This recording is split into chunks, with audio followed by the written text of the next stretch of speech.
travel writer and actor Andrew McCarthy.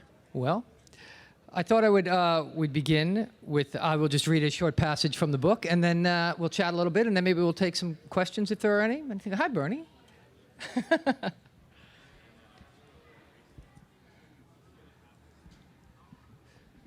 So this is a book about trying to come to terms with everything and everyone I love by running as far away from them as I possibly could get. And I found myself in the Amazon at one point, and I was at a market. And I turn a corner and see an armadillo sliced open on a table beside a dozen butchered turtles. Further on, there are bananas, carrots, beans, and potatoes, monkey skulls and chickens, and a stall with a dozen long machetes hanging like wind chimes. A jaguar skin is stretched taut, selling for $20. There's an entire dusty street dedicated to charcoal, and further on, snails the size of grapefruits, butcher blocks with bloody, dripping cuts of meat, huge mounds of loose tobacco leaves, barrels filled with olives, sneakers, and pig parts, coca leaves and anaconda skins, cayman tails, and jungle beer. And there is the hallucinogen ayahuasca. Yucca root is everywhere. The market sprawls over a dozen city blocks and tumbles down to the river, where it continues on boats. Rain begins to pour down, and primitive tarp roofs overhead displace water until they're too full and collapse. The rain stops as suddenly as it began, and the sun comes out, and the ground steams. Then it's raining again, and then the sun is out. It makes no difference. I come upon a man beside shelves of bottles filled with a golden brown syrupy liquid. Rumpa calzones, underwear breaker, the label reads. Good for honeymooners, the small man with the wispy mustache promises. I pick up a bottle. I hold it up to the light, tilting it first one way and then the other. The thick goo oozes slowly from side to side. The small man smiles at me. He's nodding and grinning. His eyes are dancing. He knows something that I don't yet know. He wants me to have this. He wants me to be happy. I put down the bottle and thank him. He holds up a finger. Espera, wait, he says. He lifts a mostly empty bottle down from the shelf and pours half an inch into a dirty plastic cup and offers it to me. I once drank shark liver oil on Montserrat. It tasted like what I imagine motor oil must taste like. But this, despite the not dissimilar texture, has a deep bouquet, an oozing, clinging, pungent quality. I have no way of knowing what's in it. All I know is that when I put down the empty cup, I want more. I say. And now we're both nodding our heads up and down and grinning. I tell my new friend that I'm alone. Soy solo, I explain, and shrug. He nods some more, this time knowingly. He shakes my hand with sadness, and still nodding, he pats my back and sends me on my way. And so that's a little bit. Nice.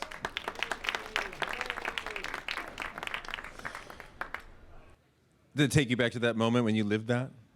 Yeah, I think of that quite a lot, actually. I love markets like that. They're very vivid and very of a place and very specific, so I love markets, yeah. So obviously we know you as an actor. How did you get into being a writer? Yeah, it's a weird career trajectory, isn't it? I'd been traveling a great deal as an actor, and then as a antidote to acting, I would often just run off and travel the world. And I found the more I did that, the more I felt like myself, the more at home in my skin I was, in a way that I never was when I was acting and in my regular life. And it became a bigger and bigger part of my life. And I began sort of jotting down little notes and taking notes where I went. And I would write little stories. I tried to keep a journal, but I found that very sort of indulgent and silly and repetitive. And I would just talk about my feelings. And I thought, this is embarrassing to read. That's what writing is, talking about your feelings. And anyway, so I started writing more incidents of what happened to me as an actor. So I wrote down dialogue and encounters and scenes with people. And I did that for about 10 years. And I would just throw it in my drawer when I came home. And then eventually I decided I wanted to start doing that for some reason. And so I met an editor at a magazine, and I bamboozled him into finally letting me write. And it just took on a life of its own. So I've been doing that on the side in this sort of parallel life for about 10 years now. So your writing is all connected with travel, right? It's all travel writing? Well, it has been up until the book. You know, I don't consider really the book a travel book at all. I consider it much more of a memoir, in the sense that when I travel, I I really travel not to go to a place, but to a place in me. And I travel to some people, I think the great Joan Didion line that I misquote is, I write so that I know what I'm thinking. I travel so that I can know what I'm feeling. And then I come home and I write it down, and it illuminates what it is for me. So it's not so much at all about the destination as it is about what the destination does to me. And, so I answer questions. And the question I had in this book, that's the event of the book really, is I was getting married, and I was excited about that. And yet I couldn't do it. I had real ambivalence about it. I was with a woman I love. We had a child, a home we love, and yet part of me is always wanting to flee. And so I said, what's the deal with that? What is that aspect of me? And what does that have to do with my manhood and my fear of commitment and my anxieties and ambivalence about intimacy, I guess? And so I set out on the road to sort of answer that question. There's something amazing about travel and the way you can, you're sort of talking about this already, the way you can unlock something out of yourself by putting yourself out of your normal confines and really sort of discover something. And there's nothing else in life that can unlock those parts of you the way that travel can. Well, that's my experience. Some people go to therapy and others like to go have coffee with the girls and sit and chat. Your peeps? And I find that I uncover and unlock things in my life through traveling, yeah, and the way I see the world and perceive the world, by laying myself open to the world and getting out of what you said, getting out of my familiar routines where I think I'm in full control. When I lay myself open to the world, I'm a much more vulnerable person and more accessible to who I am as a person, and I think that's all to the good. Where are some of the places you've been that have really excavated something about you? I know for me, the further away I go, when I go to Africa, when I go to Brazil, I really sort of start to figure out something new about me, as opposed to the shorter journeys, which teach you a little bit less. The more you push yourself out of your comfort zone, the more you can learn. So where did you really learn about you? Totally, I agree with that completely. And the further away from home I go, the more at home I feel. That's always been my experience. The first time I had a real transformative experience of travel, I was walking across Spain on the Camino de Santiago, the old pilgrim's route, and I found that a miserable experience. I was walking for weeks and alone, trudging across Spain, till I finally had one of those embarrassing kind of breakdowns that people have occasionally. And it just burst through a big wall of fear that I carried around through most of my life. And it sort of punctured that balloon. And it started to become my sort of liberation from a fear that had really dominated me in a way that I was unaware of before that. And that started my travel, really. But I was recently in Sudan, and I found that, people said to me, "Are you crazy? You're going to Sudan? Why?" And I'm like, I want to see what's going on there. We hear hear Sudan, and you just cringe and hear, So I went and found an extraordinary place full of open, generous, loving people, I was in Mozambique not long ago, and it was chaos, and I loved it. Yeah, I find the less infrastructure I'm surrounded in, the better I'm able to have my own internal infrastructure, if you know what I mean, and have access to it.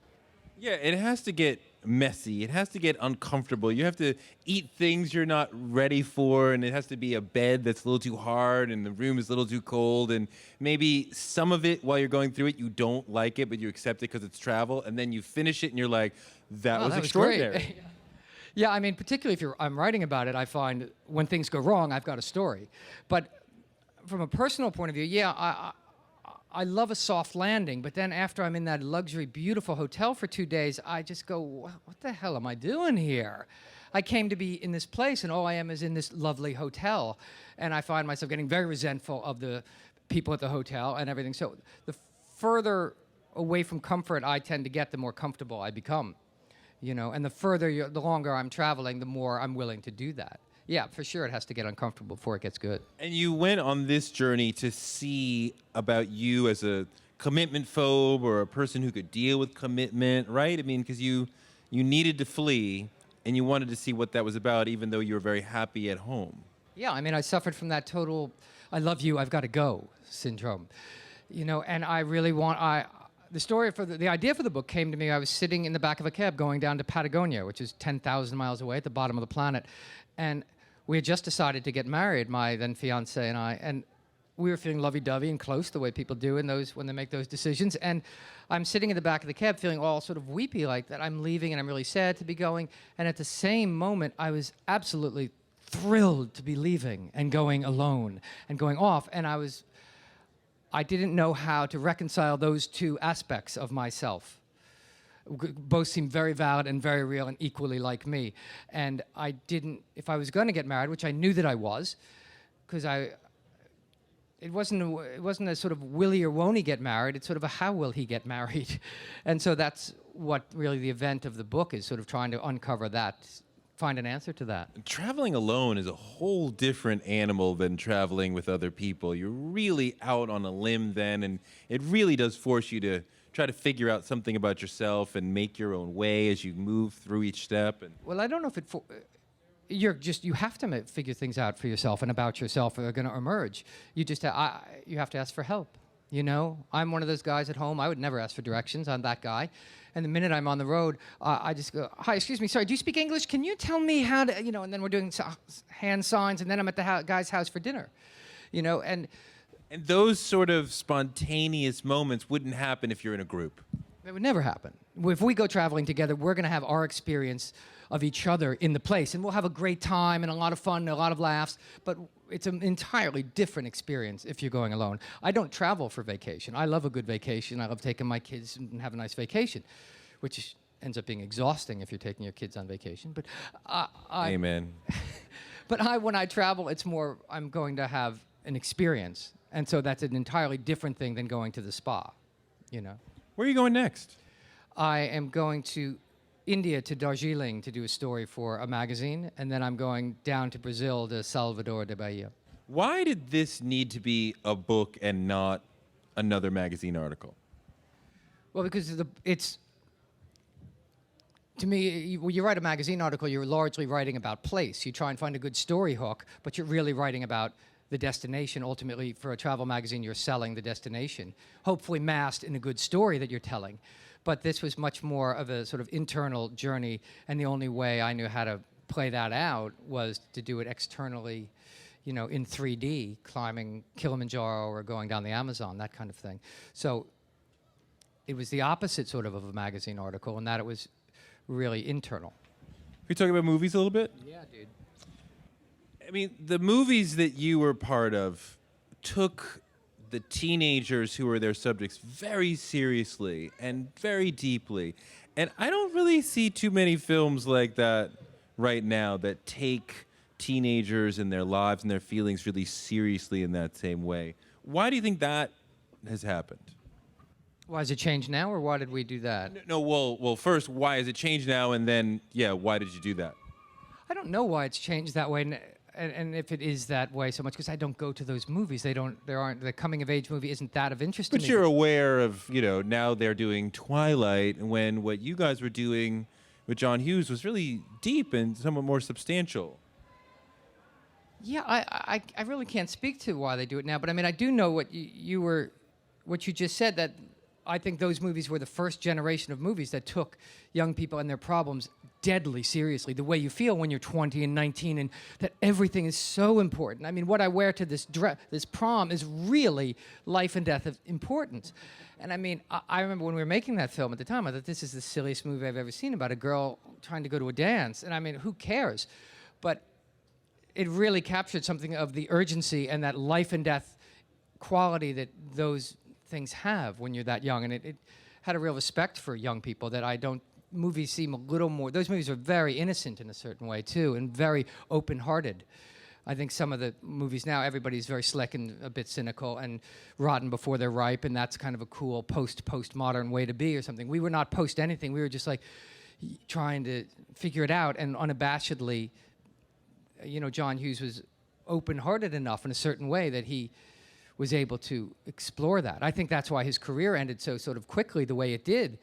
And he then hid behind making silly comedies like Planes, Trains, and Automobiles for a while, and then retreated completely, was because I think it's difficult to stay that open and that vulnerable and that accessible for that long.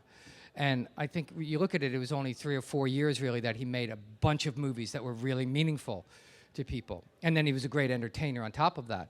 But I think that's But it's quite extraordinary to see a guy who was mid-30s, is that right? When he was making those films, and so accurate with the teenage soul. I mean, I don't know if you could do it. I don't think I could be that accurate with the teenage soul now. You know, once you get out of it, you kind of forget it. And Well, and I wouldn't have the interest in it. He had an absolute, complete passion for what was going on. He would ask every day, like, was this right? Does that sound right? Is that what you think? He was very interested in what kids were doing. He would stop kids on the street who'd stop to watch the movie. He'd engage them in conversation. What's up? And he'd talk music with them because, you know, he had a great part of those movies is the soundtrack for all of them, you know? So, and he had he was always asking kids, what are you listening to?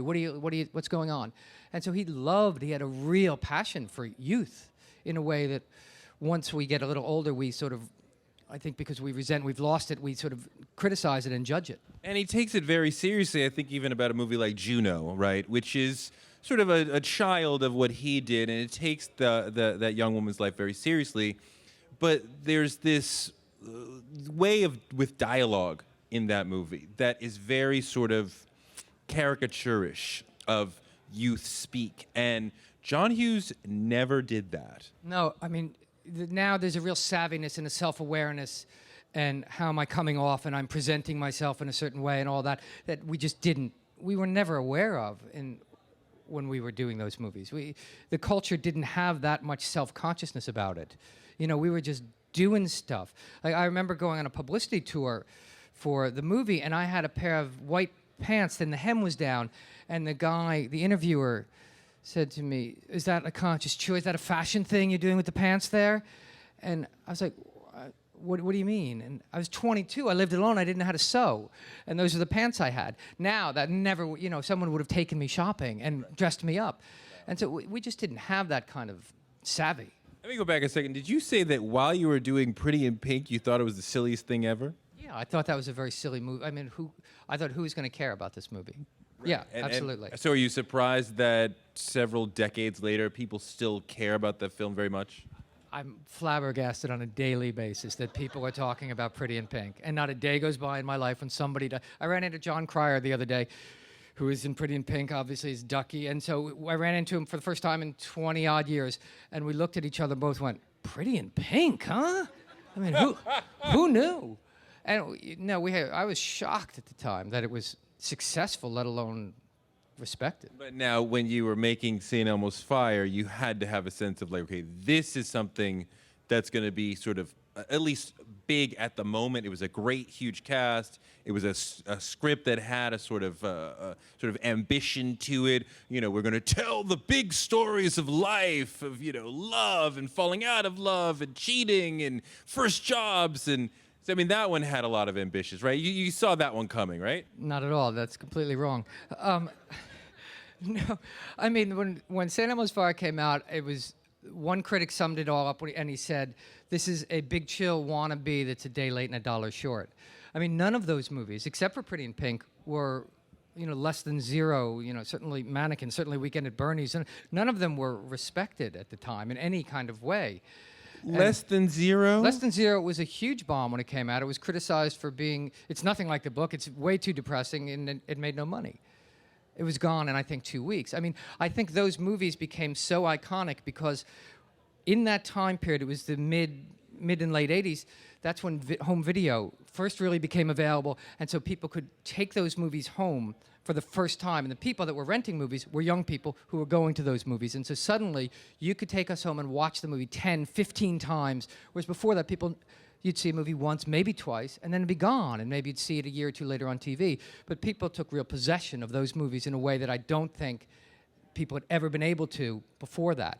And so I think that's what sort of launched them into their now sort of crazily iconic stature. Yeah, I mean, you know, St. Elmo's Fire, I know for me, I was a little younger than those people, maybe 4 or 5 years, so it was like, wow, like, this is what it feels like. You know, I remember going to see that probably first or second weekend, so whatever you got, I was part of that little group.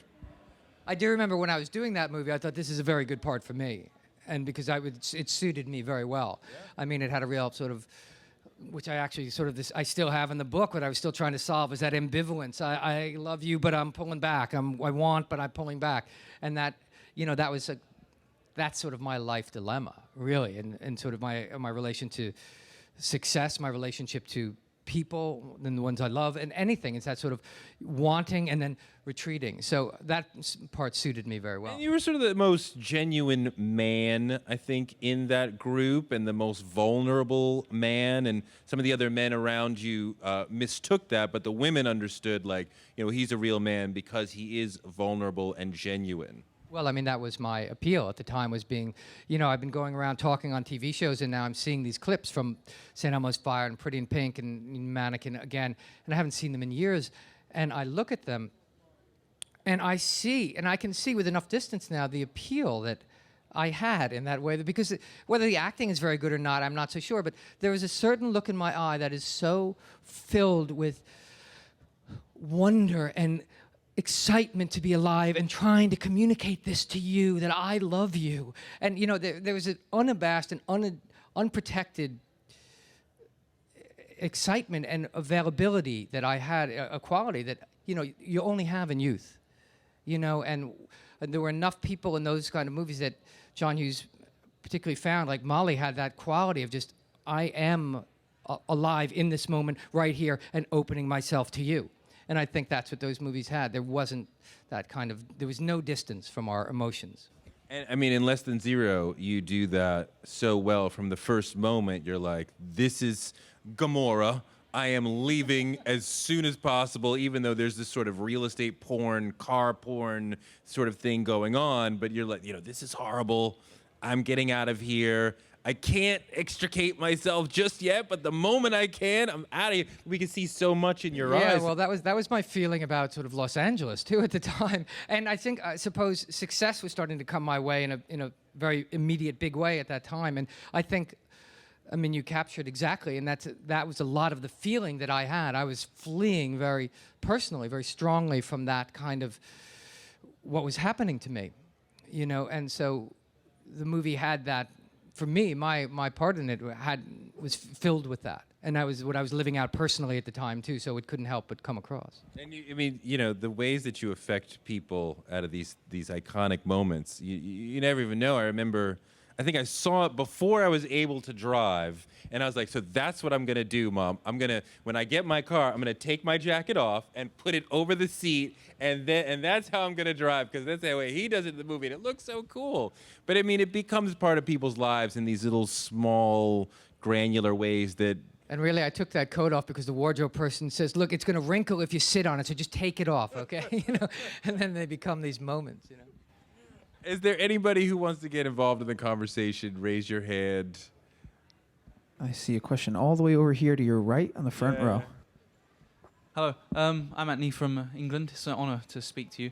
I'm a huge fan, and me and my brother, every year, we have a weekend at Bernie's weekend, and we watch the first one on the Saturday and then the second one on the Sunday. And I just really want to know if there's going to be a third one. God, I hope not. Oh, why? I hope so. I really hope there's a third one. I think the body's decomposing, Terry Kaiser's written a script, though. He wore the T-shirt for a baseball game the other day because the team he threw a pitch for, they do the Bernie dance as their celebration. And yeah, he the wore Bernie has become this huge dance suddenly. It's this sort of dance craze 20 years later. It's very weird, isn't it? Yeah. No, but Bernie has his own life. It's a weird thing. Truck drivers love Bernie. I can't walk down the street. I'd say once a day I get a truck driver leaning out his window going, "Hey, where's Bernie?" So it has its own sort of demographic, Bernie. And if you're doing a weekend at Bernie's weekend, I think it's good if you start drinking Friday and just keep drinking all the way through. It's a good idea. Yeah. Always a good weekend. I mean, I show my bias by talking about the more serious, emotional, melancholic films, but Weekend at Bernie's is a major thing. And, it's good to just have fun sometimes when you're making a movie or when you're watching a movie. And that must have been just like, we're just having a blast. That was a ball. I hadn't seen that movie in a long time, and someone asked me to do a live sort of tweet along with it. And so I did, and I hadn't seen it in, 20-odd years, and I thought it was the stupidest thing I'd ever seen. I loved it. I thought it was just really funny. And when we were filming it, we had to, because there were no rules. It's like, okay, what if he has a toupee and we just staple it on his head? Yeah. Okay, what if we throw him off the rail? Yeah, okay, good, let's do that. Well, now, what if the high tide comes and washes him out? You know, I mean, they were just making this stuff up on the day, which is, you know, and very rarely when you're doing a movie and it's a lot of fun and funny, is it actually fun and funny. Usually you're doing sort of the inside joke and it gets to be so inside that for people watching, it's not funny anymore. But that movie somehow had its own weird trajectory that worked. Next question, third row, right here in front of you. Hi, in regards to your travels, do you feel that once you go to a place that you've sort of done it, or do you feel like, have you ever been inclined to return to any particular place, and if so, where? The thing, I like to go somewhere for long enough until I get that feeling of I somehow feel at home in myself there. And that can happen very quickly, or it can take a while. And once I sort of achieve that feeling, and it could just be a quick sensation. It could be finally when I'm on the way to the airport and I have a conversation with the taxi driver, when I finally relax in a deep way in myself when I'm at a place. And then I don't necessarily feel the need to go back there ever again. So I like to have sort of micro homes around the world, just that sensation. Because I was just talking to someone, and they were talking about roots and feeling where you belong. And I've lived in New York, I think, 32 years now, and I've never said I'm a New Yorker. I would never say that. I don't have any roots here. I don't have any roots anywhere, I don't think. And so No roots at all. No, I mean, I grew up in New Jersey, and I've lived here for most of my life, and yet I don't feel attached to New York in any substantial way. And I don't think that's a bad thing, you know? And I don't yearn to have any particular roots anywhere. So I love the idea of feeling sort of at home in different spots around. That's sort of what I'm always, when I'm traveling, I'm never sort of seeking escape. I'm seeking at home everywhere, you know? But having said that, I go to Ireland a lot. My wife's from Ireland, so we go there a lot. And the more I go there, the less at home I feel. Do you have any, as you look for the next question, do you have any, I find myself a little apprehensive and have to sort of leap over the maw to go to a country where they don't speak English and I don't speak their language. And it's like, oh, this is going to be a lot harder than going in one of the many English-speaking countries. Well, I used to feel that way, I guess, but then I don't speak anything. I'm the ugly American. I mean, the way I speak any language is, hi, do you speak English? And people then just look at me and say, no, and then we just carry on. So I just don't let that stop me. You know, it's another one of those things of, that's just anxiety and fear that I have it, certainly, and I wish I could understand what they were saying often, particularly if I'm writing a story when I need to get a quote. I need to find somebody who can translate for me. But I've decided a long time ago I wasn't going to let fear stop me from doing things, particularly travel, but anything really. If I discover that fear is the motivation for me not doing something, I am then going to do it. Next question's in the second row, right here in front of you as well. In your book, you talked about your trip down the Amazon and meeting a little girl named Doris who was ill, and everyone came together and you were able to get her an operation in Lima. Do you ever think that that was maybe your entire purpose for going on that trip, to help that little girl? Yeah, it was a moment when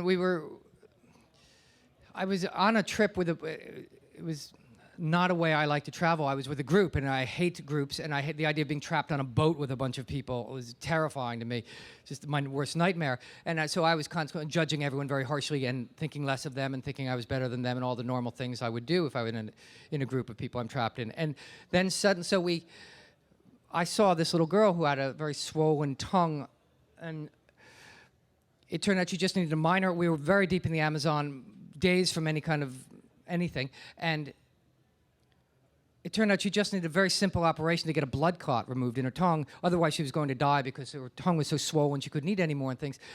And so the last night before we were leaving the boat, all these people who I judged so harshly and thought were just self-centered idiots came up to me and said, you know, that girl that you saw, because none of them had seen her, only I saw her, and I mentioned it once, and they all said, we'd like to help her. And so they all gave me their card and said, if you can get the owner of the boat to do anything, we'd like to help. And that just punctured my arrogant sort of better that, you know. So yes, all these people came together and helped this girl, and they got her the operation and she's perfectly fine now. So I think we never know how we affect people, you know, in that way. And I think you can just go around being as open-hearted and as kind as we can, although it's decidedly uncool.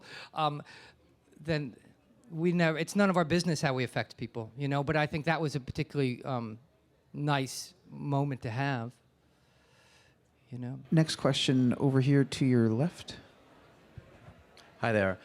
Thanks for writing the book. Read the review on Saturday in the Times, and then it was, I guess I would say, uncomfortably familiar.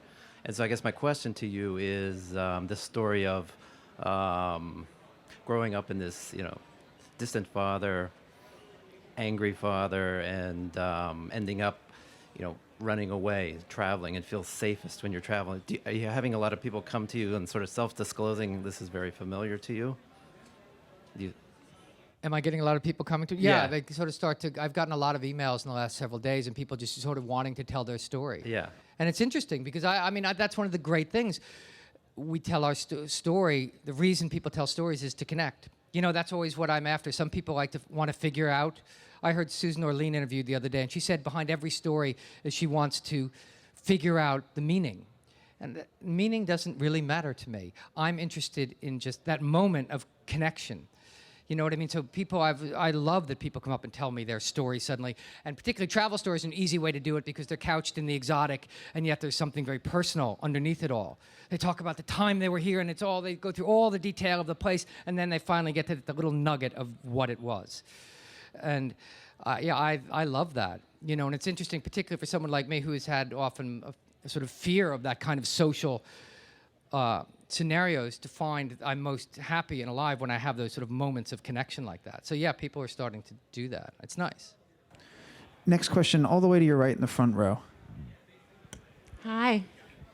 I was thinking that for you, is it more about when you travel and when you say something punctured, you know, how you felt about things? Was it more influenced by the place in terms of the environment or the people, or did the environment create a situation where, you know, you found people that you might have found somewhere else? You know, what really mattered to you? In going to a place? Yeah, and when you said before that something punctured your exterior, let's say. Yeah, I'll go anywhere because I find, you know, part of this book takes place in Baltimore, and I'm like, Baltimore, really? Because I had to go write a story about Baltimore, and I'm like, really? And I had a very big experience in Baltimore. So it's always, place doesn't matter. I like going places I've never been because then I'm wide open and everything is new. It would be very difficult for me to write a travel story about New York, say, or because I'm very closed off to it in a certain way, and I'm closed off in myself in New York in a certain way. New York is so big, you could discover a new New York. Yes, but it take a real active effort to do that. But I find whenever I'm in an alien place to me, and the more alien, the better, I guess is my answer to that, because I'm more open and more open and more open. So if I'm 360 surrounded by openness, then it's easier for me. If I can keep up my defenses, which I will try and do at all cost at most times, I will do that. But the minute I have to just say, will you help me? No one's ever said no. And the minute I say, will you help me, I relax. And you know what I mean? There's something in saying, I'm human, I'm frail, can you help me? I've never not been received. You know, even if I'm at home and I'm having a fight with my wife, I just stop and I say, can you help me? It's like, never has anyone said no. And so I guess I try and I go as far away as I can till I get to whatever it takes in me that relaxes enough to say, can you help me, you know? I think you walk around as a normal person, and then No, I don't. And then then somebody encounters you, and they're like, "You're Andrew McCarthy," and then that other thing comes in, and then right? that sort of wall comes up, and then well, then you have the baggage that you deal with, right? Their memories of you, their imagined you, that sort of thing. And I think about, I went to Senegal, into this tiny village where it was like, you know, goats and thatched huts, and I remember on the wall of somebody's hut there was a little sticker of Leonardo DiCaprio.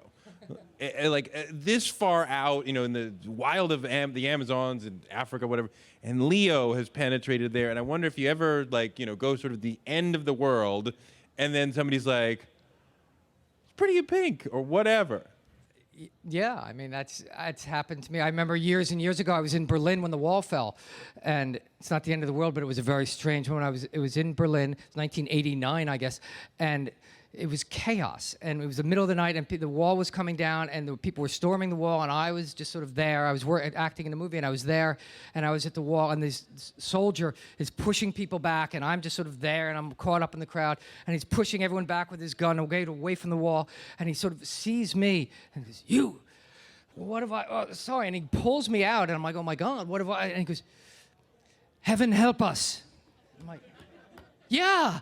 And he goes, "Come with me," and he brought me inside. And so I've had lots of experiences where it's happened. But just you reminded me of something. I had, someone comes and recognizes me, and then you put up that armor.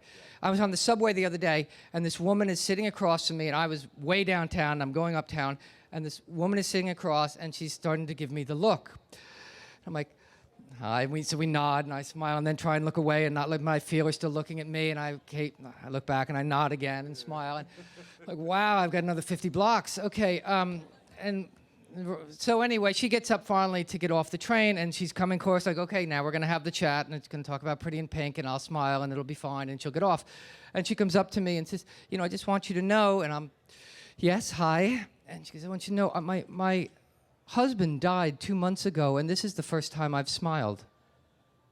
I was like, instantly, both tears spring to both our eyes, and we're hugging on the subway, and she misses her stop because we're hugging, and it was a wonderful moment, And I mean, that's the sort of gift that comes with it all, and I'm so used to sort of that protection, and that's, I think we spend our life trying to sort of get rid of that protection. Right. I do anyway. I felt a need for it so much when I was young, and I've spent the lifetime, and I think that's what travel and sort of the book is about, is sort of getting rid of that protection. We have time for 2 more questions. I have one right here and then in the middle of the theater. So. Great.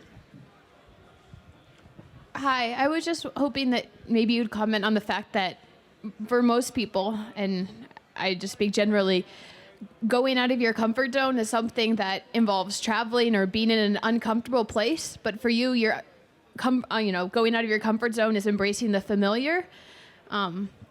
I was just wondering if you could talk about maybe like why that is. And even now, I just think it's interesting because some of the discussions that you guys have mentioned going out of your comfort zone and still associated with being in a foreign country. But I don't really think that's true for you. And I don't think that's true for some of us, but it's just being okay and being content with where you are. That's the more difficult thing. Yeah, okay, what about it? No, I think it's true. I'm most comfortable and happiest when I'm on the go. And I'm about to go. My wife will often say to me, as the day I'm leaving, I'm just so incredibly solicitous and kind to her. And she goes, "Oh, don't give me all this nice now that you leave. Just go on." Because, yes, the idea of sort of being in place and sticking around I find more difficult. And I have to. It's not like I'm on the road all the time. I mean, I have a life, and I love these people. It's just a constant... I have the wanderlust thing, and it's easy to justify because it's, I write about it, so I've got to go. But I do find sort of sticking around more challenging than going, yeah. Do you love coming back? Sorry? Do you love coming back? I love coming. My favorite place is coming across the bridge. I used to live downtown for years, and my favorite moment of travel was coming across the Williamsburg Bridge. I loved that feeling. Now I love coming across the Triborough Bridge. There's nothing like coming over the hill and seeing the city. I love that feeling of coming home. It's the best part of any trip I have. The minute I get in the door, I'm often like, oh man, what a drag. Now I have to empty the dishwasher. But the excitement of sort of I've made it back is thrilling to me. Hi. You said that you kind of stay in every spot until you feel like you're at home. Has there ever been a place where you haven't felt at home? You just couldn't get that feeling that you need to be able to leave and not return? Or there's some place that just struck you in such a wrong way that you didn't want to try and break through that mold to find a place where you were comfortable to say, I've had this experience, I can move on? Yeah, some places I just give up on, or give up on me in the place. It's always me. It's never the place, It's always me and how I am, And I've often gone places for stories that I've had to write about that I had no connection with at all. But it was really just me in that place at that time. If I were to go back another time, I'd have an amazing experience, I go to Ireland all the time now. The first time I went to Ireland, I felt at home in this incredible way 25 years ago. It took me a long time to get back to that feeling, So it's always my reaction to anything, never the place, But some places inherently we're just connected to. Don't you arrive somewhere and you kind of go, yeah, I get this place, and some places you don't have that with, and that's okay. So let's thank Andrew McCarthy for coming and talking about travel and you. movies, Thank and you. it's been lovely.